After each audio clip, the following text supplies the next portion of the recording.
ఆంధ్రప్రభకు స్వాగతం. హోరాహోరీగా సాగుతున్నటువంటి ఈ యుద్ధం గురించి మనము గత 2, 3 రోజుల నుంచి చర్చించుకుంటున్నాము. అయితే ఎప్పటికప్పుడు అప్డేట్స్ వస్తూనే ఉన్నాయి. ప్రస్తుతము హోరాహోరీ తీవ్రంగా జరుగుతుంది. ఇయన్నీ ఒక ఎత్తైతే చాలా కాస్ట్‌లీగా జరుగుతుంది. ఇప్పుడు ఏదైతే జరుగుతున్న యుద్ధము చాలా ఖరీదైన యుద్ధం. ఎలా అంటే అటుపక్క క్షిపణులు వేస్తున్నారు.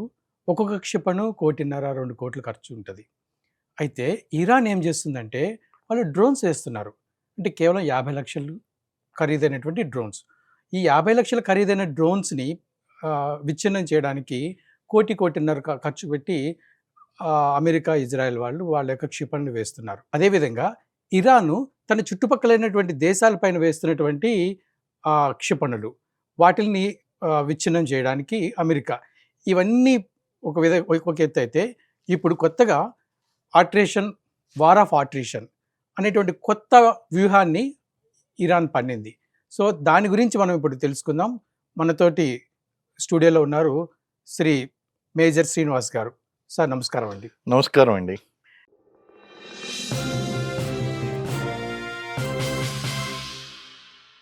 సార్, ఈ వార్ ఆఫ్ ఆట్రిషన్ అనేటువంటి కొత్త వ్యూహాన్ని పన్నింది ఇరాన్. సో ఇది ఏంటి? దీని గురించి మాకు వివరంగా తెలియజేస్తారా?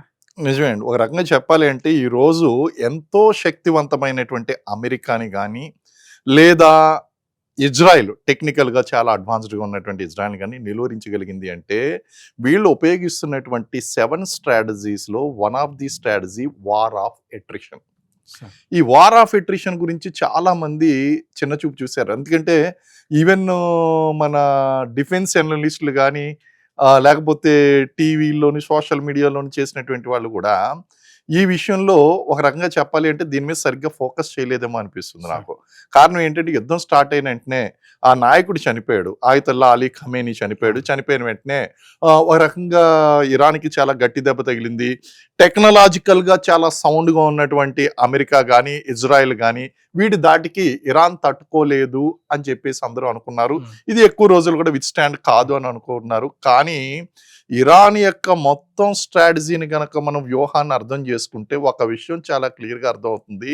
టెక్నాలజీ కన్నా వ్యూహం చాలా ఇంపార్టెంట్. టెక్నాలజీలో అంత అడ్వాన్స్డ్గా లేకపోయినప్పటికీ వ్యూహం అనేటువంటిది మీకు కరెక్ట్గా ఉంటే గనక దాన్ని ఎవరు ఏం చేయలేరు. అందుకే మనం గెరిల్లా వ్యూహం గురించి కూడా మనం మాట్లాడేవాడిని.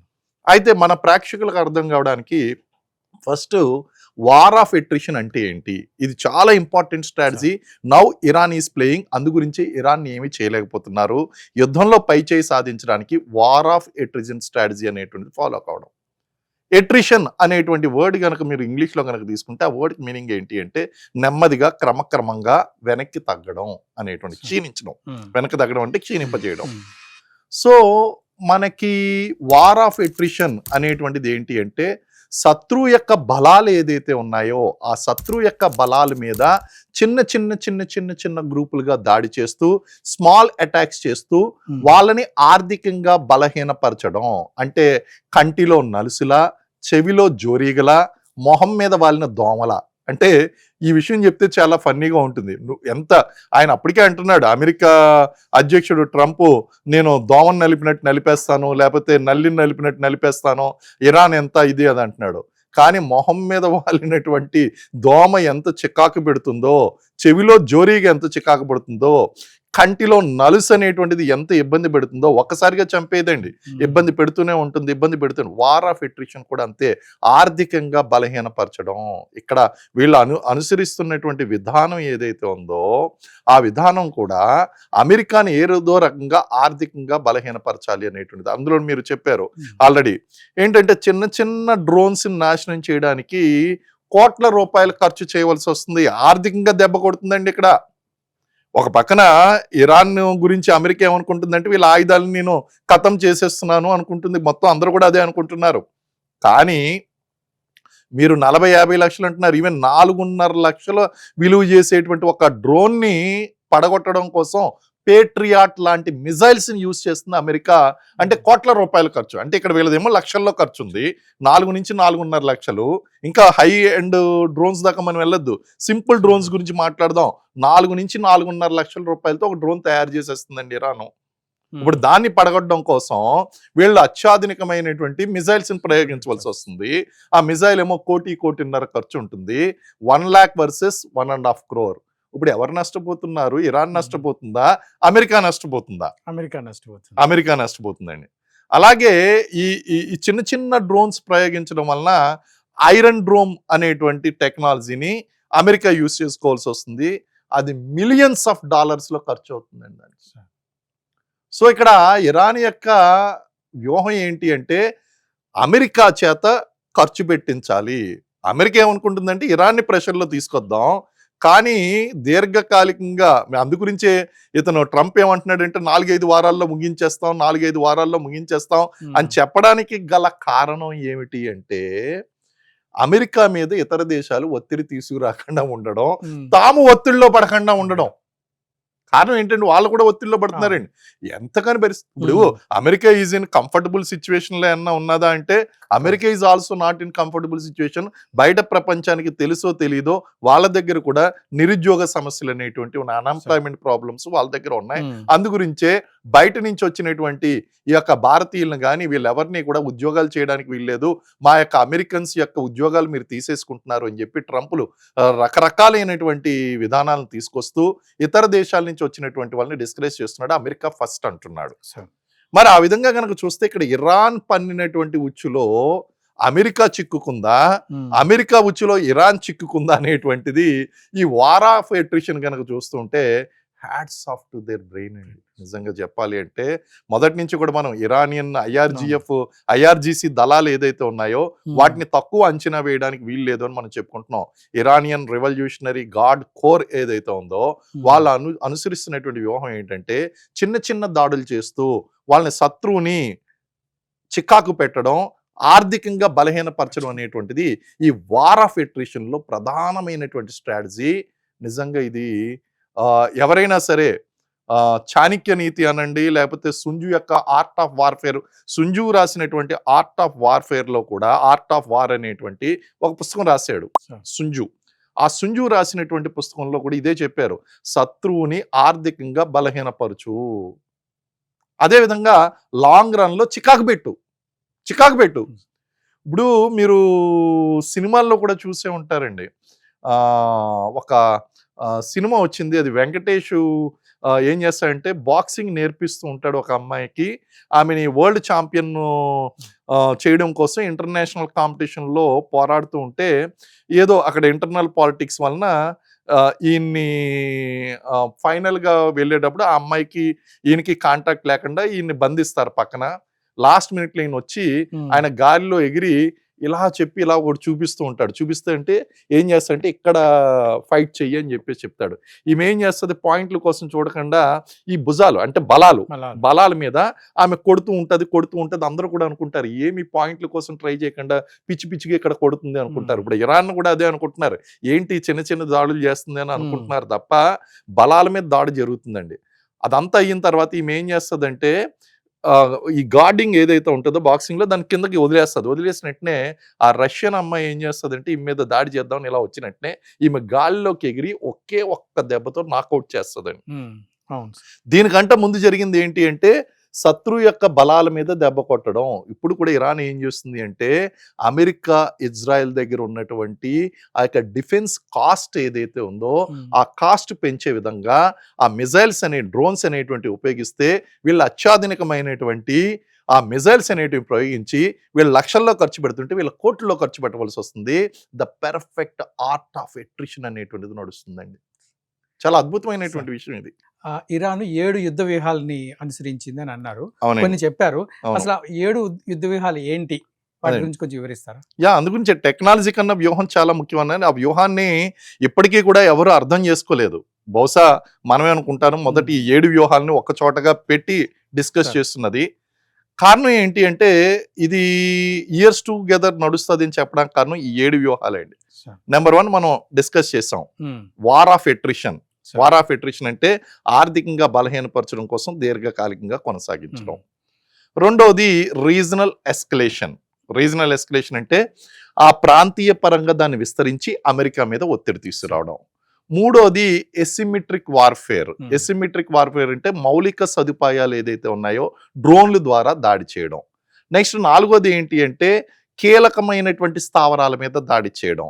ఐదోది ఏంటి అంటే సైకలాజికల్ వార్ఫేర్. సైకలాజికల్ వార్ఫేర్ అంటే లేనిది ఉన్నట్టుగా సృష్టించడం, వాళ్ళ యొక్క మనసుల్లోని భయాన్ని సృష్టించడం, లేకపోతే లేనిది ఉన్నట్టు ఉన్నది లేనట్టుగా అబద్ధాలు లేకపోతే ఇవన్నీ కూడా స్టేట్మెంట్ల రూపంలో ఇవ్వడం, ఇవన్నీ సైకలాజికల్ వార్ఫేర్ అండి. ఆరోది ఎనర్జీ సెక్యూరిటీ మీద స్ట్రైక్ చేయడం, అంటే హార్ముజ్ జలసంధి వీటినన్నిటిని నిర్బంధించడం ద్వారా అక్కడ ఉన్నటువంటి చమురు security, oil security, oil energy ఏదైతే ఉందో దాన్ని టైట్ చేయడం. ఏడోది అమెరికన్ ప్రాక్సీ, అంటే దీన్ని ఏమంటారంటే ప్రాక్సీ వార్ఫేర్ అంటారు. ప్రాక్సీ అంటే పరోక్ష యుద్ధం చేయడం. ఇప్పుడు మీరు చరిత్రలో కనుక మనం చూసుకున్నట్లయితే వార్ ఆఫ్ ఎట్రిషన్ చేసినటువంటిది ఇదేం ఫస్ట్ టైం కాదు. మీరు ఇరాన్ ఇరాక్ విషయంలో చూడండి, 1980 నుంచి 88 వరకు ఇరాన్ ఇరాక్ల మధ్య 8 years ప్రాక్సీ వార్ నడిచింది. అలాగే వియత్నాం విషయంలో యుఎస్ వెంటనే విజయం లభించిందా? అక్కడ కూడా మీకు వార్ ఆఫ్ ఎట్రిషన్ అనేటువంటిది విపరీతమైన హ్యూజ్ ఆర్థిక నష్టం అనమాట అండి అక్కడ. మరి ఈ రోజు అంత దాకా ఎందుకు? ఇప్పుడు రష్యా ఉక్రెయిన్ దీర్ఘకాలికంగా నడుస్తుంది, అది వార్ ఆఫ్ ఎట్రిషన్ కాదా? ఇలాగ వార్ ఆఫ్ ఎట్రిషన్ కానించి ప్రాక్సీ వార్ దాకా. ప్రాక్సీ వార్ లో ఏం చేస్తుందండి? హిజ్బుల్లా, అలాగే షియా మిలీషియా అండ్ హౌతీస్ వీళ్ళందరికీ సపోర్ట్ చేయించి వాళ్ళ చేత దాడులు చేస్తున్నారు, పరోక్ష దాడులు. ఇవన్నీ కూడా ఇరాన్ పాటిస్తున్నటువంటి వ్యూహాలు. అందు గురించే ఇరాన్ని నల్లిని నలిపినట్టు నలిపేస్తాను, చీమను నలిపినట్టు చంపేస్తాను అంటే కుదరదు. ఇది కొంచెం టఫెస్ట్ టార్గెటే అమెరికాకి, ఇజ్రాయెల్కి. ఇక్కడ ఒక సందేహం సార్. ఇప్పుడు ఇరాన్ ఇక్కడ ఏం చేస్తుందంటే సార్, టర్కీ, బహ్రెయిన్, కువైట్ వీటి మీద దాడులు చేసుకుంటూ వెళ్తుంది. సో దీని వెనకాల అంటే అవి కూడా ముస్లిం దేశాలే. దీనిపైన దాడులు చేయడంలో అమెరికా ఇరాన్ యొక్క వ్యూహం ఏంటి సార్? ఇది కూడా ఇరాన్కి 7 రకాలైనటువంటి స్ట్రాటజీస్ ప్రయోగిస్తుందండి. ఈ స్ట్రాటజీని మనం ఏమనొచ్చు అంటే రీజనల్ ఎస్కలేషన్ స్ట్రాటజీ అని చెప్పేసి మనం చెప్పచ్చు. ఇది రెండో వ్యూహం. ఇరాన్ పాటిస్తున్నటువంటి వ్యూహం ఏంటి అంటే రీజనల్ ఎస్కలేషన్ స్ట్రాటజీ.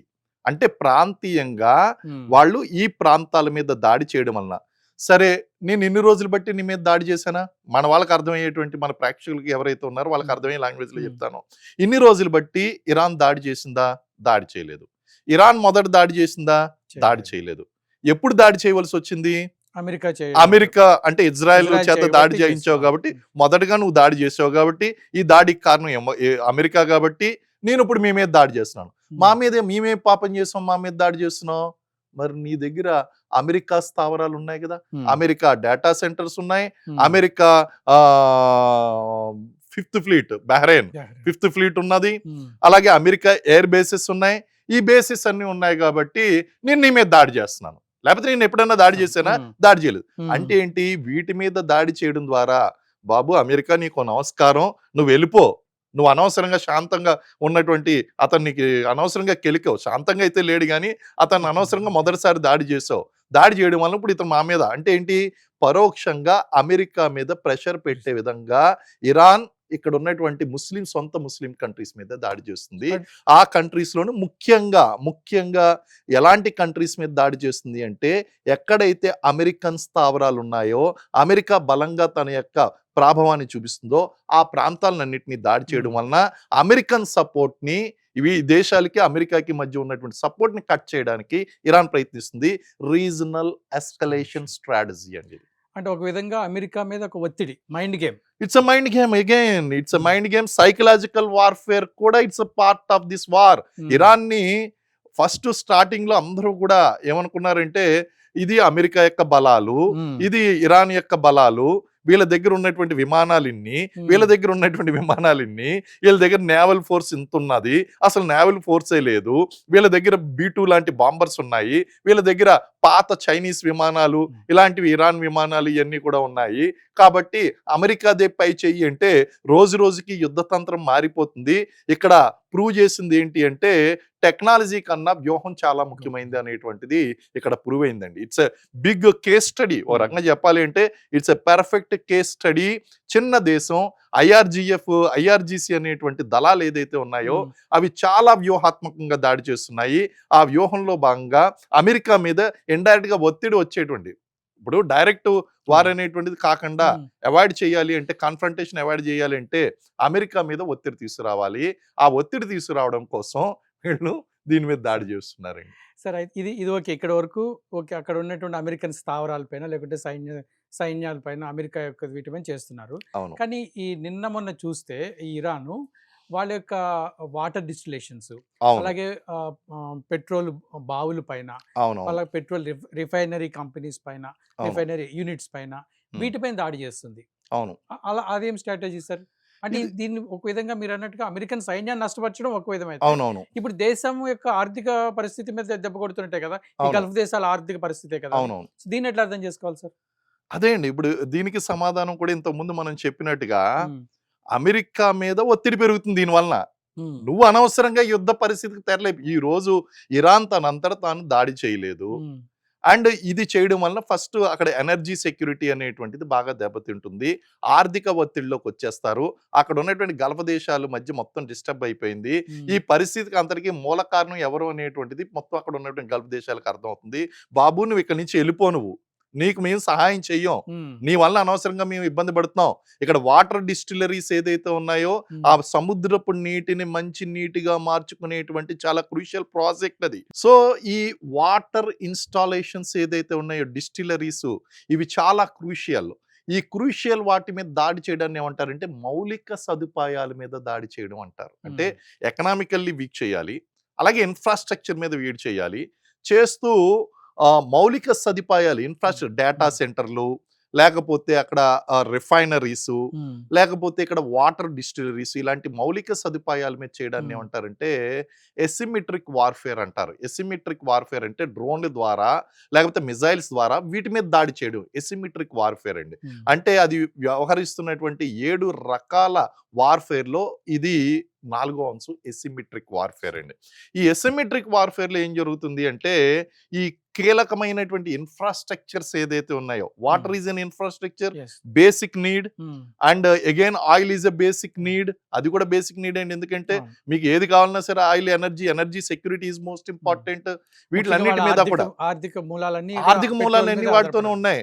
ఇప్పుడు ఒకటేమో ఫిజికల్ గా దాడి చేసి చేయడం, నెక్స్ట్ హార్ముజ్ జలసంధి మీద మొత్తం పట్టు సాధించి ఏ ట్యాంకర్ వచ్చినా సరే పేల్చేస్తామని చెప్పేసి అక్కడ దళాలు చెప్పడం, ఉమ్, అక్కడ ఎనర్జీని టైట్ చేయడం, క్రూడ్ ఆయిల్ అనేటువంటిది ఎలకుండా చేయడం, అలాగే ఈ వాటర్ డిస్టిలేషన్స్ మీద, రిఫైనరీస్ మీద దాడి చేయడం. దీని ద్వారా ఏం జరుగుతుంది అంటే ఒక రకమైనటువంటి ప్రెషర్ క్రియేట్ అవుతుంది. అక్కడ ఉమ్, ఉన్నటువంటి ప్రజలే తిరుగుబాటు చేస్తారు. ఈ సరే, ప్రెషర్ ఎక్కడండి? ఇప్పుడు వాటర్ దొరకలేదండి, ఉమ్, తినడానికి తిండి ఇవన్నీ వీటితో పాటు సరే ఆయిల్ తర్వాత తినడానికి తిండి, తాగడానికి నీరు దొరకలేదు. నీరు దొరకకపోతే ప్రజలందరూ కూడా ఎవరిని అడుగుతారు? ఏమయ్యా మీరు ఏం చేస్తున్నారు, ప్రభుత్వాలు ఏం చేస్తున్నాయి అంటే అది ప్రభుత్వాలన్నీ కూడా ఇప్పుడు ఎవరిని అడుగుతారు? మళ్ళీ అమెరికాని అమెరికాను అడగాల్సింది. అడుగుతారు. Um, it is a kind of strategy by Iran. చూడండి, అవును సార్. అమెరికా ముందు అది చిన్న దేశంగా చిన్నది. మనం తీసుకోవడం జరిగింది. ఐఆర్జీసీ దళాలను అంత తేలిగ్గా తీసుకోవద్దు అని ఉమ్, చెప్పడానికి గల కారణం ఏంటి అంటే వ్యూహం చాలా ఇంపార్టెంట్ అండి.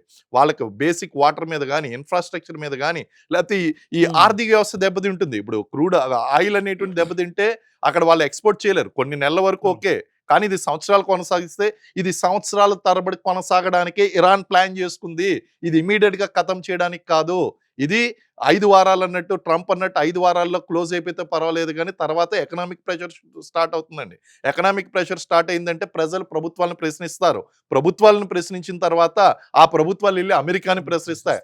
అంటే అమెరికాని ఏకాకిం చేయడం కోసం ఈ ఇరాన్ అన్నిటి పన్నినటువంటి ఉచ్చు ఇది. ఇది అనదర్ వ్యూహం అండి. ఉమ్, ఈ వ్యూహాలన్నింటినీ కూడా అర్థం చేసుకోవడం చాలా ఇంపార్టెంట్. సార్. అదండి. సరే, నిన్న మొన్న ఒక వార్త వచ్చింది సార్. ట్రంప్ ఒక అర్జెంట్ మీటింగ్ ఒకటి కాల్ ఫర్ చేసి ఉమ్, అమెరికా యొక్క క్షిపణులు నిల్వ తగ్గుతుంది, ఉమ్. అదొకసారి చెక్ చేయండి అని చెప్పి ఒక మీటింగ్ కండక్ట్ చేశాడండి సార్. దీన్ని ఎట్లా అర్థం చేసుకోవాలి? మరి ఇండైరెక్ట్ గా ఇది సైకలాజికల్ వార్ఫేర్ నిజంగానే తగ్గుతుందా లేదా, నేను ఆల్రెడీ వీక్ అయిపోయాను అనేటువంటి రాంగ్ డిసెప్టివ్ సో ప్లాన్ అనేటువంటి చేస్తున్నాడని చూడాలి. ఏదేమైనప్పటికీ కూడా ట్రంప్ వీక్ అవుతాడు. నేను చెప్తానండి, ఇప్పుడు సరే. ఆయన ఒప్పుకున్నా ఉమ్, ఒప్పుకోపోయినా సరే ఉమ్, చాలా ఆర్థికంగా బలహీనపడుతున్నాడు. ఏంటండి అక్కడ చిన్న చిన్న ఏంటి? మీకు ఒక చిన్న ఎగ్జాంపుల్ ఇస్తాను. ఇద్దరి మధ్య గొడవ అవుతుంది. ఒకరు పూరి గుడిసెలో ఉన్నారు. ఇంకొకళ్ళు అద్దాల మేడలో ఉన్నారు.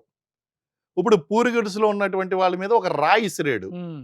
అదేమైందంటే తాటాకుల మీద పడి కింద పడింది. ఆహా! ఐ హిట్ ద టార్గెట్ అన్నాడు ఈయన.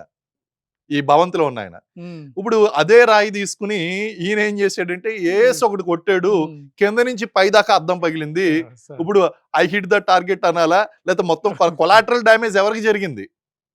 ఇప్పుడు అద్దాల ఆల్రెడీ మేడలో ఉన్న వాడికి కోల్పోవడానికి కొలాటరల్. ఇతను కోల్పోవడానికి తక్కువ ఉంది. ఆ! ఇరాన్ కోల్పోవడానికి. హ్మ్. అక్కడ అమెరికా కోల్పోవడానికి చాలా ఎక్కువగా ఉంది. ఇప్పుడు ఎవరిది పై చేయి అయినట్టు? ఓకే. అయతుల్లా అలీ ఖమేనీని చంపేసావు. ఆయన కొంచెం మిలీషియా భావాలు ఉన్నటువంటి వ్యక్తి. ప్రపంచం అంతా కూడా ఆనందపడుతుంది. కానీ ఇక్కడ కొలాటరల్ డ్యామేజ్ అనేటువంటిది ఎవరికి జరిగింది? ఇజ్రాయెల్‌కి జరిగిందా? అమెరికాకి జరిగిందా? హ్మ్. ఇరాన్‌కి జరిగిందా? హ్మ్. సో, ఇక్కడ లాక్స్ వర్సెస్ క్రోర్స్ ఇవన్నీ కూడా చూస్తే ఈ విధమైనటువంటి మీటింగ్ పెట్టి చూసుకోండి. ఒకసారి మీ మిసైల్స్ నిల్వలు ఎంతవరకు ఉన్నాయో ఆ! చూసుకోండి. ఎందుకంటే అది 4.5 లక్షలు ఈజీగా తయారు చేసేయొచ్చు. ఆ! చైనా నుంచి వచ్చిందో లేకపోతే ఎక్కడి నుంచి వచ్చిందో వీళ్ళు ఓన్‌గా ఆ! తయారు చేసిందో తీసుకొస్తారు. తీసుకొచ్చింది సింపుల్‌గా ప్రయోగిస్తారు. ఇక్కడ పేట్రియాట్ మిసైల్ ఎగిరిపోతున్నాయండి. హ్మ్. పేట్రియాట్ మిసైల్స్ అనేటువంటి తక్కువ కోట్ల రూపాయల ఖర్చు హ్మ్. ఉంటుందండి. సార్. ఐరన్ డోమో $1,000,000 ఖర్చు ఉంటుంది. హ్మ్. మరి అటువంటియన్నీ కూడా ఖర్చు అయిపోతుంటే, ఇప్పుడు ఎవరు తెలివైనటువంటి వాళ్ళు, ఎవరు బలవంతులు? అందుకే అన్నాను టెక్నాలజీ ఇంపార్టెంట్ కాదు, డబ్బు ఇంపార్టెంట్ కాదు. వ్యూహం, వ్యూహం చాలా ఇంపార్టెంట్. ఆ శివాజీ చేసినటువంటి గెరిల్లా యుద్ధాలతో పోల్చడానికి గల కారణం ఏంటంటే, చిన్న చిన్న దాడులండి. హ్మ్. అవి చాలా ఎఫెక్టివ్‌గా ఉంటాయి. సో, ఈ వార్ ఆఫ్ అట్రిషన్ గాని, రీజనల్ ఎస్కలేషన్ మ్యాట్రిక్స్ గాని, ఆ స్ట్రాటజీ గాని, లేతే ఎసిమెట్రిక్ వార్‌ఫేర్ గాని, హ్మ్. సైకలాజికల్ వార్‌ఫేర్ గాని, ఇవన్నీ కూడా ఈరోజు ఇరాన్ వాడుతుంది. అందుకే అందరూ కూడా ప్రపంచంలో ఉన్నటువంటి వ్యూహకర్తలు, డిఫెన్స్ అనలిస్ట్‌లు హ్మ్. అందరూ కూడా ఆశ్చర్యంలో ఉండిపోవడానికి గల కారణం ఏంటంటే, ఇది ఎవరు ఊహించలేదు. ఇప్పుడు ఇది కొన్ని రోజులు గడిచింది కాబట్టి ఒక పిక్చర్ వచ్చింది. ఒక సార్. పిక్చర్ వచ్చింది. అది ఓహో! ఈ రూట్‌లో వెళ్తుంది అనేటువంటి క్లారిటీ ఇప్పుడిప్పుడు వస్తుందండి మనకి. సార్. అది. ఈ ఈ యుద్ధం గనక దీర్ఘకాలికంగా కొనసాగితే హ్మ్. కిమ్ అనే వ్యక్తి ఏమైనా జాయిన్ అయ్యే అవకాశం ఉందా? మొన్న ఈ మధ్యన ఒక కార్టూన్ చూసానండి. సార్. కిమ్ అక్కడ ఎదురు చూస్తున్నాడు. హ్మ్. వీళ్ళేసుకునేటువంటి బాంబులు ఒక్కటన్నా నా మీద పడితే బావున్ను. నేను వెంటనే యుద్ధం స్టార్ట్ చేసేయొచ్చు అని ఆనందపడుతున్నాడంటండి. అంటే ఆయన అవకాశం కోసం ఎదురు చూస్తున్నాడు. సార్. అయితే హ్మ్. వాస్తవాలు ఎలా ఉన్నాయంటే, ఆ నార్త్ కొరియా యొక్క ఆర్థిక పరిస్థితి ఇప్పుడు హ్మ్. ఏమాత్రం కూడా సహకరించడం లేదు. సార్. కానీ ఆయన యాటిట్యూడ్ ఎలా ఉంది అంటే, ఏదన్నా పొరపాటున పడితే బావున్ను నా మీద. నేనేదో రకంగా వెళ్ళిపోతా. ఆయన యాటిట్యూడ్ అండి. సార్. కానీ ఆర్థిక పరిస్థితి మాత్రం ఆ మాత్రం ఏమాత్రం కూడా ఆయనకు కోఆపరేట్ చేయట్లేదు కాబట్టి కిమ్ గనక వస్తే అది హ్మ్. ఖచ్చితంగా థర్డ్ వరల్డ్ వార్‌కి దారి తీస్తుంది. ఇట్స్ హ్మ్. A major call. కాబట్టి ఆయన ఉత్సాహం చూపిస్తున్నప్పటికీ అది జరిగేటువంటి పని కాదు. ఆయనకి ప్రస్తుతం ఆర్థిక పరమైనటువంటి అంశాలు కూడా కోఆపరేటివ్‌గా లేదు కాబట్టి ఆ భయం ప్రస్తుతానికి పెట్టుకోకూడదు. హ్మ్. కాపోతే ఆయన అనుకూలంగా అప్పుడప్పుడు కొంచెం నేను ఉన్నానని చెప్పి అమెరికా ఎందుకంటే అమెరికాకి, కిమ్‌కి పడదు గదండీ! అవును. అమెరికా మీద ఒత్తిడి తీసుకురావడానికి ఆయన ప్రయత్నించినా సరే, ఆర్థిక పరిస్థితులు అనుకూలించవు గాబట్టి కానీ ఆయనకున్న యాటిట్యూడ్‌కి పొరపాటున ఏదన్నా పడితే మాత్రం నేను దాడి జేస్తాను అన్న టైప్‌లో ఉన్నాడండి ఆయన. సార్, ఈ ఇరాన్‌కి వాయువ్య ప్రదేశంలో కుర్దులు అనేటువంటి ఒక జాతి ఉంది సార్. అవును. సో, అవును. ఇది వీళ్ళకి ఆయుధాలిచ్చి అమెరికా వీళ్ళని వ్యతిరేకం చేసి ఇరాన్ మీద పోరాడేటట్టుగా కొన్ని దళాలను తయారు చేసిందని నిన్నొచ్చిన వార్తల్లో ఉంది అవును. సార్. అవును. ఇది ఎంతవరకు వాస్తవం? ఇది 100% అమెరికన్ స్ట్రాటజీ అండి. Hmm. As a warfare it is a correct strategy from American side. American side. American సైడ్‌లో చాలా పర్ఫెక్ట్ వార్ స్ట్రాటజీ. హ్మ్. ఈరోజు బెలూచిస్తాన్, పాకిస్తాన్ ప్రాబ్లమ్ లాగా. ఆ! Sir. Afghanistan and Pakistan problem లాగా. హ్మ్. ఇది కూడా ఈ హ్మ్. కుర్దులు ఎవరైతే ఉన్నారో, కుర్దులకు ఒక సొంత దేశం అంటూ లేదండి.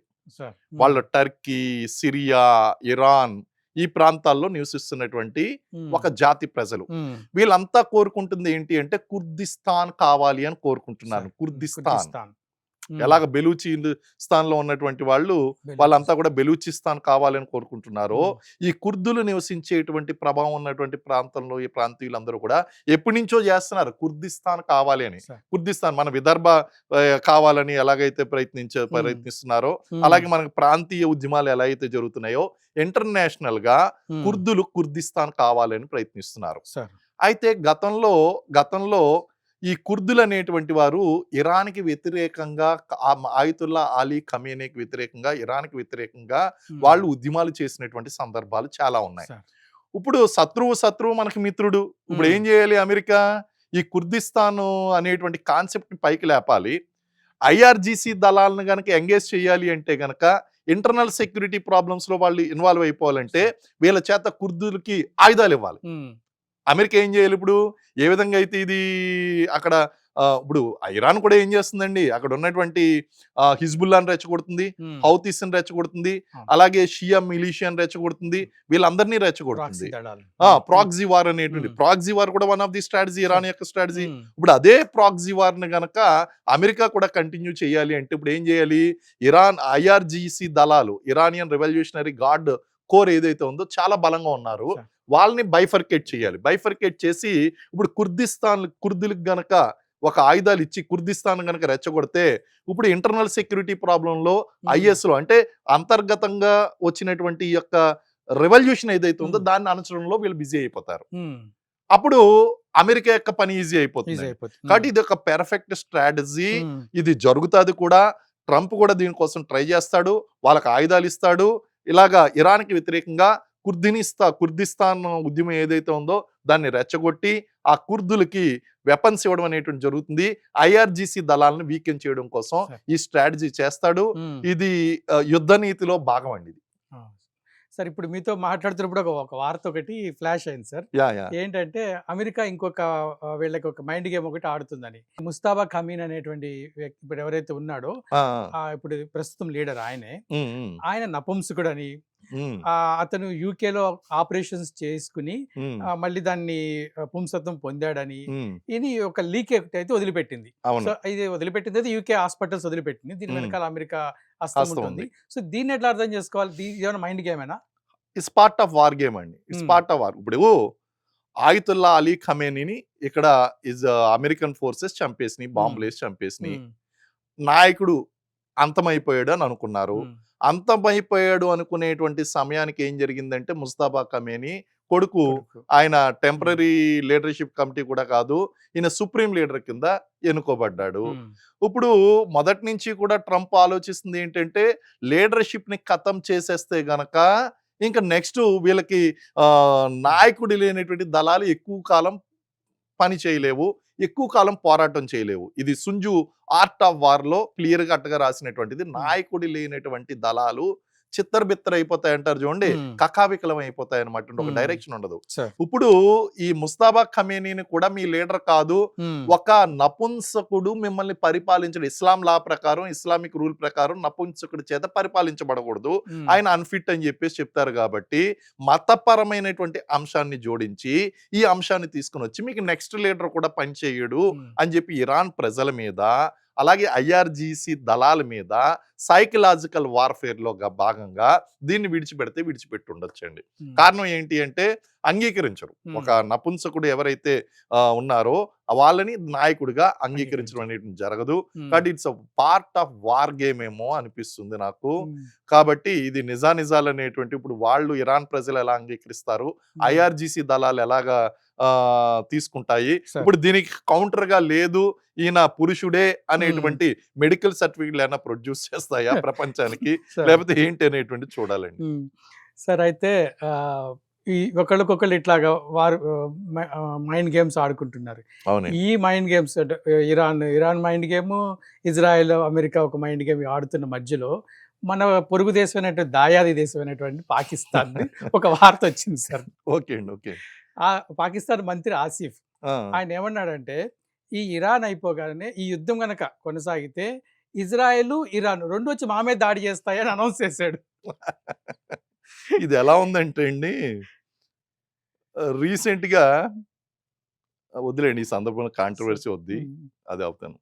ఇది ఎలా ఉందంటే ఇద్దరు బలవంతులు కొట్టుకుంటున్నప్పుడు చిన్నపిల్లలు గమ్మున పక్కన ఉండాలండి, అంతే తప్ప మధ్యలో దూరి నా మీద ఏమన్నా దాడి చేస్తారా అని అడిగితే పిల్లోడు నీ మీద ఎవరు దాడి చేస్తారు?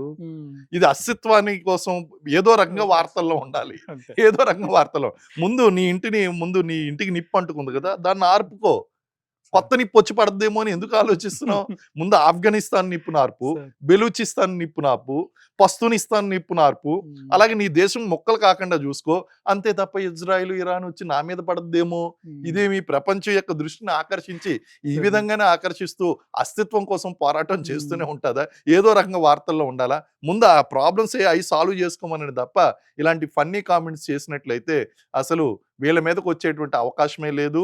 పాకిస్తాన్ అనేటువంటిది టార్గెటే కాదు, ఇరాన్కి టార్గెట్ కాదు, అలాగే ఇజ్రాయెల్కి టార్గెట్ ఏమాత్రం కాదు. వాళ్ళకి మనం ఒక్కరం సరిపోతామండి. పాకిస్తాన్కి మనం ఒక్కరం చాలు. ఆపరేషన్ సింధూర్ లాంటి ఆపరేషన్ ఇంకొకటి చేస్తే మళ్ళీ పాకిస్తాన్ నెక్స్ట్ 25 సంవత్సరాల వరకు కోలుకోలేదండి. ఇప్పుడు ప్రస్తుతానికి కోలుకోవడానికి 10 సంవత్సరాలు పడుద్ది. ఇంకోసారి పెట్టుకుంటే గనక 25 సంవత్సరాల వరకు మళ్ళీ పాకిస్తాన్ కోలుకోదు.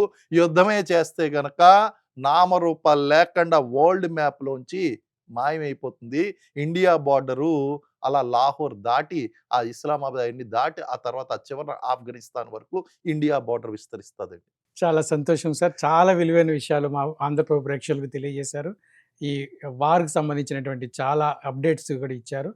ఇంకొక కార్యక్రమంలో తప్పకుండా కలుస్తాం. థాంక్ యూ అండి. Thank you very much.